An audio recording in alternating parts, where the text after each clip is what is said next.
很多人一直以为只要努力就不会输，可现实恰恰相反，最努力的人往往输得最快。你拼命工作升职的却是别人，你把事情做到极致，却因为一句话说错被彻底放弃。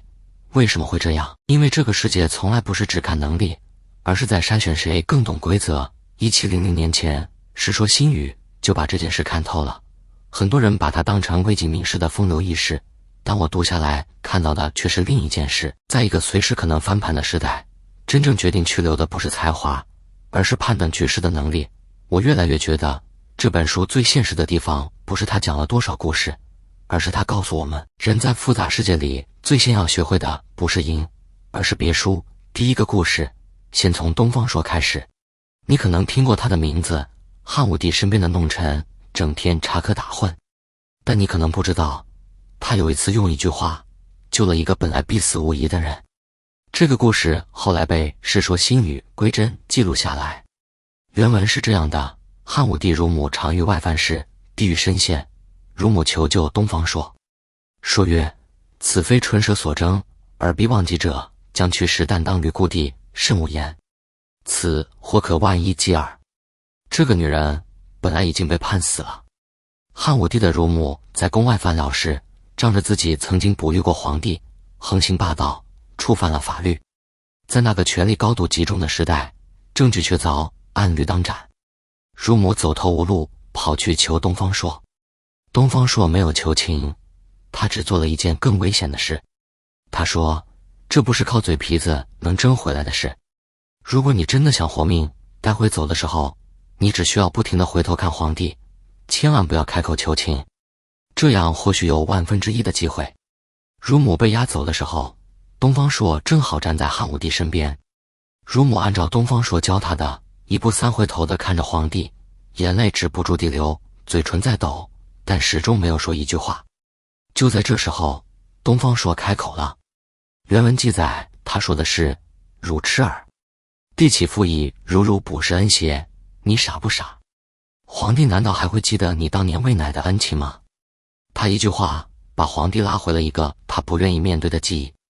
汉武帝愣住了，他本来铁了心要杀乳母，但东方朔这句话像一把钥匙插进了他脑子里某个尘封已久的锁孔。他想起来了，这个女人曾经用自己的乳汁喂养过他。在他还不会说话，还不能保护自己的时候，是这个女人日夜守在他身边。他如果杀了他，他是什么？他是个皇帝，但他也是个人。东方朔的那句骂，表面上是在帮汉武帝说话，你别以为皇帝还记得你的恩情，实际上是在用最狠的方式提醒汉武帝，你欠他的，你记得吗？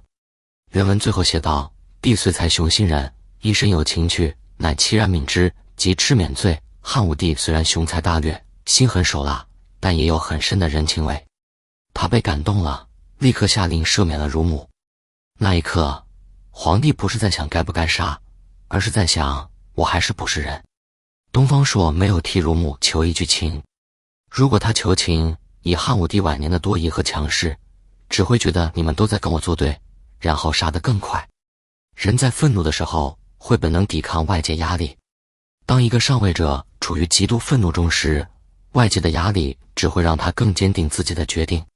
你想救一个人，不能推他，你得拉他。不能让他觉得你在对抗他，要让他觉得你们在同一个方向，然后你自己悄悄掉头。但这个故事真正恐怖的地方是，东方朔救的不只是乳母，而是汉武帝那个还没有被彻底权力化的人性瞬间。但东方朔这个故事真正厉害的地方还不是救人，而是告诉我们一个更残酷的规则。很多时候，你输的不是能力，而是你选择了错误的方式。你现在可能在想，东方朔是皇帝的弄臣，我就是一个普通人，这个故事跟我有什么关系？我告诉你，关系太大了。你今天在职场里，在家庭里，在各种关系里，是不是经常遇到这样的情况？明明对方做错了，但你一开口指责，他反而更倔，更不讲理，甚至倒打一耙说你小题大做，不懂体谅。你有没有想过，为什么越是占理的人，越容易把关系搞僵？在关系里，最容易输的往往是最讲理的人。你每多讲一次道理，就多失去一次关系。因为你犯了和那些求情的大臣一样的错误。你不是在解决问题，你是在把对方推到对面去。你在职场上有没有遇到过这样的情况？领导在会上把方案批得体无完肤，你觉得委屈，你想解释，想争辩。领导，您听我说，这个方案我调研了3个月，你越解释，他越觉得你在逼他承认错误。他不是不懂你的方案好，他是觉得你让我下不来台。这个时候你赢不了逻辑，只能赢情绪。你只需要看着他说一句，领导，您指出的那几个问题确实是我疏忽了，我回去改一下，再向您汇报。你服了个软，他反而会冷静下来，重新看你的方案。这不是讲道理的时候，这是讲情绪的时候。东方说教你的不是什么高阶心理学，是一个极其简单的道理。当你发现跟对方争论只会让事情更糟的时候，你不需要赢他，你只需要让他自己想起来他本来就知道的那个东西，他对你的在乎，他对你的亏欠，他心底那点还没被愤怒淹没的柔软。你先认个错，先退一步，先让他赢了这个回合，然后你真正的目标，那个更大的目标才有可能到手。第二个故事发生在魏晋。你可能听过王导这个名字，东晋的开国宰相，整个王朝的实际操盘手。有一次，他的得力干将温峤惹了大祸。这件事记录在《世说新语·归真第10》里。王敦引军至大亨，明帝自出中堂。温峤为丹阳尹，帝令断大亨，故未断，帝大怒，嗔目，左右莫不悚惧。召诸公来，峤之，不谢，但求久治。王导须臾至，突显下地，谢曰：天威在言，虽是温峤不容得谢。峤于是下谢，帝乃释然。翻译一下，当时皇帝下令截断一座叫大亨的桥，那是当时国家最重要的交通枢纽之一。温峤奉命去执行，但他到了现场，发现情况不对，敌兵已经逼近。如果按皇帝的命令只截断一半，敌军就可以利用另一半过桥，后果不堪设想。他做了一件所有人都不敢承认正确的事，他把整座桥全烧了，断了敌军的来路，保住了整座城。但问题来了，皇帝的命令是断一半，温峤执行成了全烧。这是什么性质？这叫抗旨不遵。在那个时代，违背皇命是极其严重的政治罪名。很多人后来认为温峤的判断避免了更大的风险，但没人敢替他说话，因为谁也担不起包庇抗旨者的罪名。皇帝气得发抖，扬言要处死温峤。王导没有解释，他选择了另一种更高明的说法。他没有写奏折，没有在大殿上跟皇帝争辩温峤是对的。如果他这么干，皇帝只会觉得他在拉帮结派，包庇下属。王导怎么做？他连鞋都来不及穿，光着脚一路狂奔进宫，跪在皇帝面前。原文记载，王导说的是：天威在言，虽是温峤不容得谢。他没有替人辩护，他直接把自己放在了错误的位置上。陛下的天威摆在眼前，温峤被吓破了胆，连谢罪都不知道怎么说了。他不是来替温峤求情的，他是一把鼻涕一把泪的责怪自己。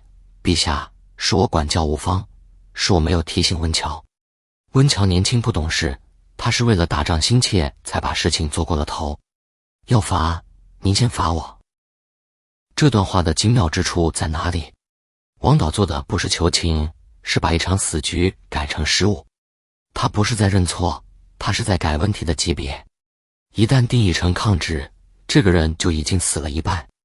一个臣子抗旨，这是谋反，是死罪。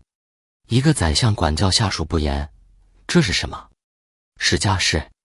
皇帝如果杀了温峤，那就是君臣对抗，是政治清算。但如果皇帝原谅了一个管教不严的宰相和一个年轻冲动的下属，那就是我网开一面。你把整个事件的性质从谋反降到了工作失误。这个故事告诉我们，高手不是没有错，而是懂得把问题重新定义。你可能会说，王导是宰相，我就是一个普通员工，我请罪也没用。你错了。你在感情里有没有过这样的时刻？你和你伴侣吵架了，明明是他做错了事，你气得说不出话。他如果冲上来跟你争，你听我解释，当时情况是那样的，你只会更气。但如果他说，确实是我不对，让你难受了，我以后注意，你反而会想，算了，也不是什么大事。你需要的不是一个解释，你需要的是一句我错了。哪怕他内心觉得自己没错，他说了这句话，架就吵不起来了。为什么？因为认错是一种情绪承接，他不是真的在说都是我的错，他是在说我看见了你的愤怒，我愿意接住它，不让它继续烧下去。你会发现一个残酷现实，在很多关系里，谁先承认情绪，谁才有继续说话的权利。先低头的那个人，才是真正掌控局势的人。第三个故事出自《世说新语·归真第10》。固河，东晋名臣。原文记载，王丞相为扬州，遣8部从事之职，固河使为下川桓，同时居见。诸从事各奏2000石官长得失，至河多无言。王问固曰：卿何所闻？答曰：明公作辅，命使网络吞舟，河源采听风闻，以为察察之政，丞相自节称家，诸从事自是确然也。有一次，王导派了8个监察官下去检查地方官员的工作，8个人回来只做了一件事，找错。这8个人回来后，一个个争先恐后的汇报，这个郡守贪污了多少，那个县令渎职有多严重，一条条列得清清楚楚。王导坐在上面听着，神色越来越不悦。轮到固河了，只有一个人没有加入这场揭发游戏。固河手里也有一份报告，但他一个字都没提。王导问他：你下去这么长时间，难道什么都没发现？固河说：您身为宰相，治国应该抓大放小，宁可像渔网一样漏钓大鱼，也不要整天盯着那些风言风语，搞那种看似精明实则苛刻的统治。他说了一句改变了整个组织的评价逻辑。你以为这句话是在劝王导宽容吗？不是，固河是在告诉他一个更深的道理，一个系统如果只奖励找错，他一定会先崩在内部。你今天让这8个监察官靠揭发立功，明天整个官僚系统就会变成一个互相举报的修罗场。没有人会再安心做事，所有人都会忙着找别人的茬。但真正可怕的不是举报，而是大家开始觉得举报是正确的。王导听完点了点头。原文写丞相自节称家，诸从事自是确然，王导赞叹不已，其他8个监察官都惭愧地抬不起头来。当所有人都在找问题，问题就不再是问题，系统才是问题。放到今天来看，低层级的人靠发现错误活着。当你的团队都在疯狂内卷、互相攻击的时候，你站在战略高度保持沉默，甚至提出系统性宽容，你就会成为那个无可替代的人。所以下次你看到你的同事在疯狂卷汇报、卷细节、卷谁加班更晚的时候，你不妨想一想固河。有时候最大的本事是什么都不说。在一个低层级系统里，声音越多的人越安全。在高层级系统里，沉默才是位置。第4个故事更狠，出自《世说新语·归真第10》。东晋有位大臣叫魏冠，有胆有识，脑子转得比谁都快。但他的老板晋武帝司马炎有一个大麻烦，他的太子司马衷能力不足，就是后来当了皇帝之后问出何不食肉糜的那个。全国都知道太子不行，但没人敢说，因为这是皇家家事，说错一个字就是满门抄斩。原文记载，晋武帝击无太子之余，必有传后裔。诸名臣亦多献直言。帝常在凌云台上坐，魏冠在侧，欲生其怀，因如醉，跪地床前曰：臣欲有所起。帝曰：公欲何言？冠欲言而知者3，因以手抚床曰：此作可惜。帝虽悟，因笑曰：公醉邪？魏冠憋了很久，写奏折，留了文字证据，日后清算跑不掉。找同僚联名，那是找死，公开死谏。你以为你是忠臣，皇帝只会觉得你在威胁他的家业。有些话说出来会死，不说也会出事。一次宴饮之后，魏冠故意装作醉意朦胧，摇摇晃晃走到晋武帝面前。晋武帝正坐在龙椅上跟群臣说笑，魏冠走过去，伸出手轻轻抚摸着那张龙椅。他长叹了一声，此作可惜。他一句都没提太子，但所有人都听懂了。字面意思，这张椅子可惜了。真正的意思，这个位置将来要传给那个人，太可惜了。但他什么都没说，他就说了4个字：自作可惜。然后他就摇摇晃晃地走了，像个醉汉一样说胡话。晋武帝听懂了吗？听懂了。但魏冠是醉酒说的，第2天可以赖账。陛下，臣昨天喝多了，胡言乱语，记不得了。你看，这就是最高级的境界，在真相不能直说的时候，你用一层醉意把自己保护起来，同时把那个最核心的信息精准地传递给了需要知道的人。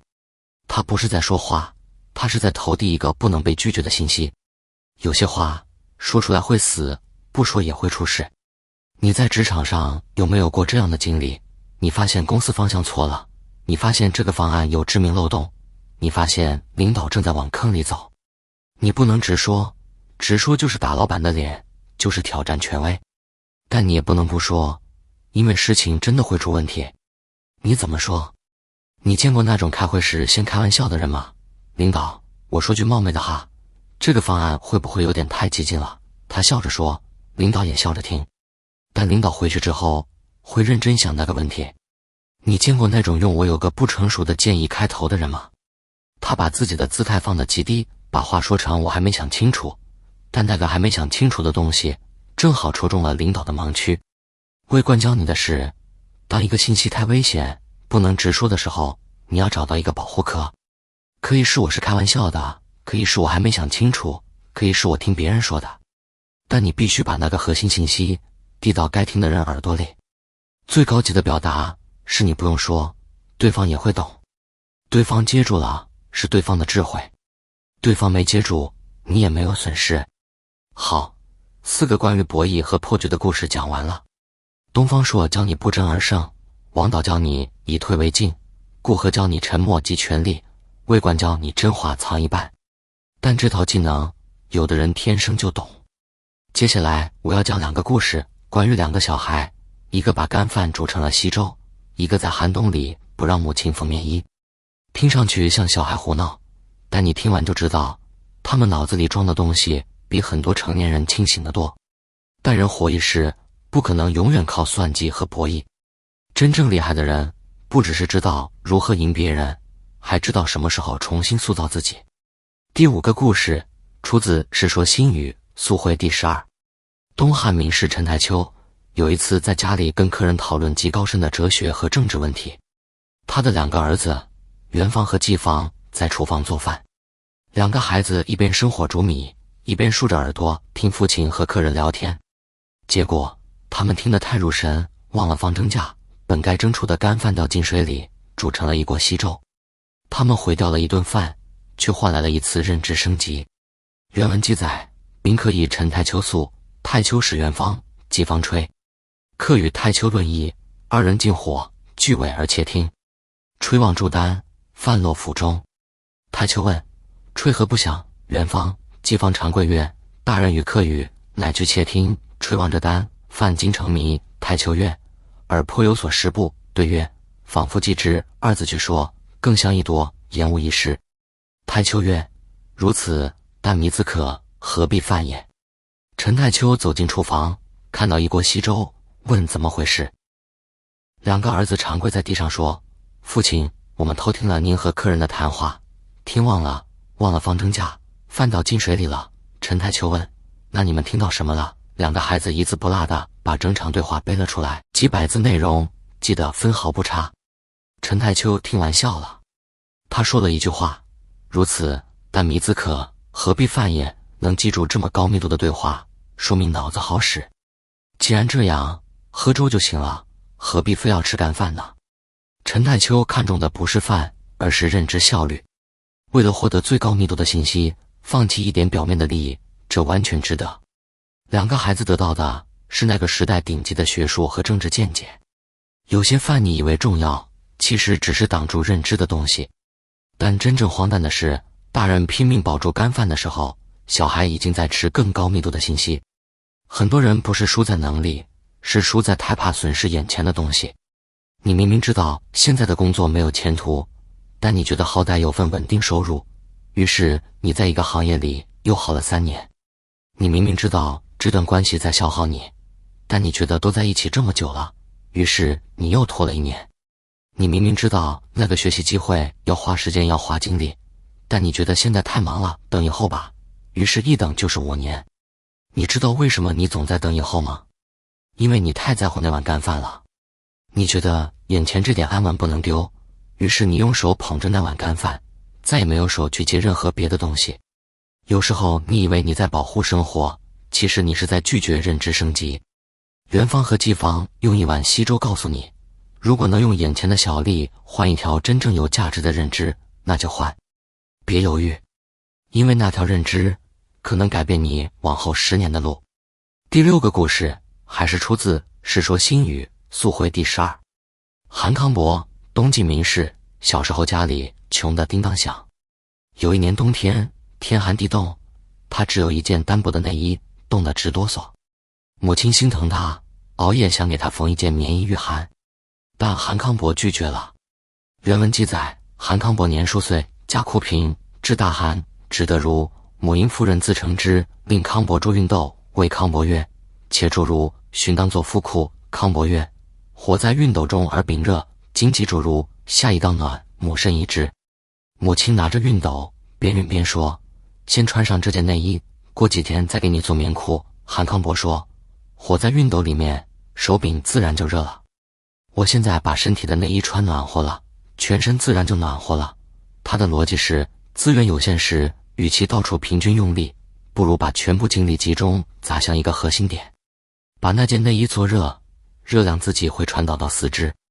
别去管那些边缘的东西，先把核心烧到发烫，边缘自会跟上。放到今天来看，你不是不努力，你是用力分散了。你想学写作，又觉得该学剪辑，又听说做短视频要懂运营，于是你今天学这个，明天学那个，3个月过去了，一样都没学成。你把精力平均撒在10个地方，每个地方只浇了一瓢水，哪个都没长起来。这是绝大多数人成长缓慢的唯一原因，他们不肯舍弃。他们想把所有的边角料都补齐，结果核心那个点反而没热起来。韩康伯告诉你，找到你的核心，那个最关键的能力，最能撬动全局的点，然后把所有精力砸进去，让它先热起来，剩下的自然会跟着热。成长从来不是全面发展，是集中点燃一个核心。韩康伯那年冬天只有一件内衣，但他想明白了一件事，他不需要把所有地方都捂热，他只需要把那个核心点烧到发烫，剩下的自己会跟上。好，前面6个故事讲的都是怎么赢、怎么破局、怎么用脑子改变处境。但你心里可能还有一个疑问，如果我全力破局之后，发现自己走错了呢？如果我挣扎了半天，发现方向本身就是错的呢？这时候你该怎么办？第7个故事出自《世说新语·自新》第15。给你一个答案。戴渊，一个后来做到征西将军的人，但他在成名之前是干什么的？他年轻的时候在江淮一带是一个打家劫舍的强盗头子，他原本的人生是一条已经写死的路。他不像那种偷偷摸摸的小毛贼，他手下有一大批人，有组织，有纪律。他坐在岸边的高地上，手里指挥着部下抢劫过往的商船，像一个将军在指挥一场战役。原文记载，戴渊少时游侠，不知行俭，常在江淮监攻略商旅。陆机富甲还落，辎重甚盛。渊使少年掠劫，渊在岸上据胡床指挥左右，皆得其意。渊既神姿丰盈，虽处比试，神气游逸。基于船坞上遥谓之曰：轻才如此，亦复作节邪。渊便泣涕，头肩归击，此力非常。机迷中之，定交，坐间见焉。过江，是指征西将军。晋朝的大文学家陆机坐船路过江淮，船上满载货物和行李，戴渊带着他的弟兄们围了上来。陆机没有慌，他站在船上，看着岸上那个正在指挥抢劫的年轻人。他发现这个年轻人虽然干的是强盗的勾当，但指挥若定，调度有方，有将帅之才。陆机开口喊了一句话：轻才如此，亦复作节邪。你拥有这样的不世之才，难道一辈子甘心当个贼吗？戴渊听到这句话，整个人愣住了。他站在岸上，手里的刀举在半空，放不下来，也砍不下去。他的脑子里像有什么东西炸开了，那个瞬间，他看见了另一条路，一条他从来没想过，也从来没人告诉过他的路。他不是改过自新，他是当场否定了过去所有自己。戴渊受到震动，投剑向陆绩请教，从此彻底斩断了跟过去的一切联系，一点一点从底层爬起来。后来他做到了征西将军，名垂青史。你注意，戴渊最狠的是什么？不是他的刀，不是他的组织能力，是他当场把刀扔进长江的那一刻。那个动作叫原地掀桌子，跟过去的一切一刀两断。哪怕那条路他走了很多年，哪怕他已经混成了大哥，哪怕他在那条路上投入了无数时间，他发现走错路的瞬间就不再假装正确。他不是变好了，他是看见了另一条可以不必继续当前人生的路。真正的转折从来不是努力，而是停止。你发现一个行业没有前途，你会不会立刻止损？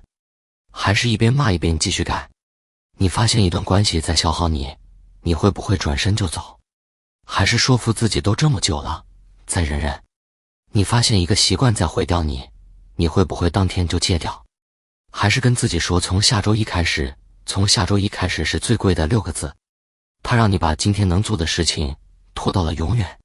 很多人缺的不是机会，是立刻停止错误路径的能力。停在错误的路上比不努力更危险。那条路走错了，越坚持输的越多。停下来，转身往另一条路走，哪怕要重新开始，哪怕你现在一无所有，你至少没有在一条错误的路上继续送死。好了，7个故事，博弈、破局、掀桌子，这些都是怎么在外面的世界活下去。但你是不是还缺一个答案？里面呢？你把外面都搞定了，你升职了，加薪了，翻盘了，然后你发现你还是累。为什么？因为你的里面空了。第8个故事，出自《世说新语·归真第10》。王衍，魏晋时期最有名的清谈领袖之一。原文记载，王一夫雅上玄远，常及其父贪浊，口未尝言钱字。父欲视之，令婢以钱绕床，不得行。以府晨起，见钱何行？忽必曰：举却阿堵物。这个人有一个习惯，一辈子不说钱字。他用一条规则把自己从现实里隔离出来。他妻子特别好奇，你是真不爱钱还是装的？有一天趁他睡着，妻子让丫鬟把钱铺满了床，围了一个圈。王衍早上醒了，想下床，脚一伸全是钱。他看了一眼，喊了一句：举却阿堵物，把那些堵路的东西给我拿走。就是不提那个字。你可能会觉得这不有病吗？但你知道他为什么这样做吗？他妻子喜好聚敛钱财，他劝了没用，管了不听。他改变不了他，但他可以守住自己。于是给自己立了一条死规矩，我绝对不说钱这个字。他用这种近乎偏执的方式守住自己不被同化的最后一道防线。从这个故事来看，他似乎是在用一种极端方式提醒自己不要被现实裹挟。他不是讨厌钱，他是害怕被同化。你以为你在看钱，其实你已经被他牵着走了。你是不是嘴上说着钱不重要，朋友圈里却在晒新买的包？你是不是一边骂着内卷，一边比谁都卷得欢？你在钱这个字面前，是王衍还是他妻子？你是被他困住的人，还是敢说一句拿开这个东西的人？王衍告诉你，你改变不了这个世界，但你可以给自己立一条死规矩。规矩不用大，就一条。王衍是一辈子不说钱。你可以是1周不刷短视频，1天不抱怨，1小时不打开购物软件。有时候守住一条小规矩，就是守住一整片你自己。你守住的不是规则，是你还没被世界完全改写的部分。第9个故事，出自《世说新语·简奥第24》。王子猷，王羲之的儿子。原文记载，王子猷常行过吴中，见一士大夫家己有好竹，竹以至子猷当往，乃洒扫设施，在厅室坐相待。王监于静灶竹下，讽笑良久，竹以失望，犹记还当通。遂执欲出门，主人大不堪，便令左右闭门，不听出。王更以此伤主人，乃留作，尽欢而去。这个人有个毛病，看见喜欢的东西就走不动路。他做了一件完全没有用的事。有一次路过吴中，看见一户人家的院子里有一片特别好的竹子，他谁也没打招呼，直接推门进去，站在竹子下面，仰头看了很久。然后他开始长啸，这是魏晋名士表达情怀的一种方式。主人一开始还挺高兴，名士来赏我的竹子了。可王子猷笑完了，转身就要走。主人不干，你来看我的竹子，你不进来跟我喝杯茶，说句话你就走。于是让人把门关上，不让王子猷走。王子猷这才留下来，跟主人喝了顿酒。宾主尽欢，你已经多久没有允许自己浪费时间了？朋友，你上一次纯粹因为喜欢就停下来是什么时候？你今天做任何事情之前，都要先问一句：这有什么用？读书有什么用？考证、社交有什么用？人脉、健身有什么用？别生病。旅行有什么用？发朋友圈。你把自己活成了一台不断计算投入产出比的机器，连多看一眼路边的花你都觉得浪费时间。你有多久没有做一件没有用的事了？你有多久没有蹲在路边看蚂蚁搬家看一个下午了？你有多久没有因为一首歌好听就单曲循环到半夜了？你把所有的时间都填满了有用的事情，你把所有的空隙都用效率填满了，结果呢？你不快乐。人可以什么都不做，只是为了看一丛竹子，不用有什么用，不用有结果，甚至不用跟主人打招呼。你不是在生活，你是在计算价值。你还记得你小时候蹲在路边看蚂蚁搬家看了一个下午的感觉吗？那就是王子猷对着竹子长啸的感觉。你把它丢了，把它捡回来。它不是在浪费时间，它是在拒绝被效率定义人生。当你所有时间都变得有用，你就失去了活着的余地。东方朔教你不争而胜，王导教你以退为进，顾河教你沉默即权力，魏冠教你真话藏一半，元方季方教你用西周换认知，韩康伯教你核心发热定律，戴渊教你原地掀桌子，王衍教你立规矩守边界，王子猷教你为无用的美好停下来。你发现没有？这些人没有一个是靠听话活下来的，没有一个是靠忍气吞声活下来的，没有一个是靠别人说什么我就做什么活下来的。他们活下来的方式都只有一种，在这个逼人人人应该的时代，活出了我愿意。世说新语里没有一个正常人，每个人都有病，偏执、疯癫、孤僻、古怪。但正是这群病人，替我们保存了1000种不正常的活法。今天这个时代，人人都在教你怎么做个正常人，正常的加班，正常的内卷，正常的焦虑，正常的抑郁，正常的把自己活成别人想要的样子。我想说的是，你要不要去试一下，在某个你实在撑不住的夜晚，把那些正常扔掉一会儿，去守点什么，守一个底线，守一个朋友，守一条规矩，守一个没用的爱好。哪怕只是明天早起10分钟，在楼下站一会儿，看看那棵树。那棵树不会给你升职加薪，不会让你的老板对你刮目相看，不会让你的人生有任何进步。但王子猷告诉你，那棵树本身就是答案。韩康伯告诉你，那棵树是你冬天的内衣，是你核心发热的起点。元方季方告诉你，为了那棵树，煮糊一顿饭也值。最后，我想把王衍那4个字还给你：举去阿堵物，把你面前那些堵路的东西推开，哪怕只推开一条缝。你不是被生活压垮的，你是被越来越正确的自己替换掉的。关掉手机的那一刻，你可以问自己一句话：今天的你是你，还是一个被优化过的人？如果今天这期是说新语让你想到了一件正在经历的事情，也欢迎在评论区分享。也许你的经历也会成为另一个人的提醒，让我知道，在这个喧哗的时代，还有一群不愿向正常投降的人。在这个人人被逼着应该的时代，活出一点我愿意。关掉手机，闭上眼睛，今晚为自己守一个规矩。晚安。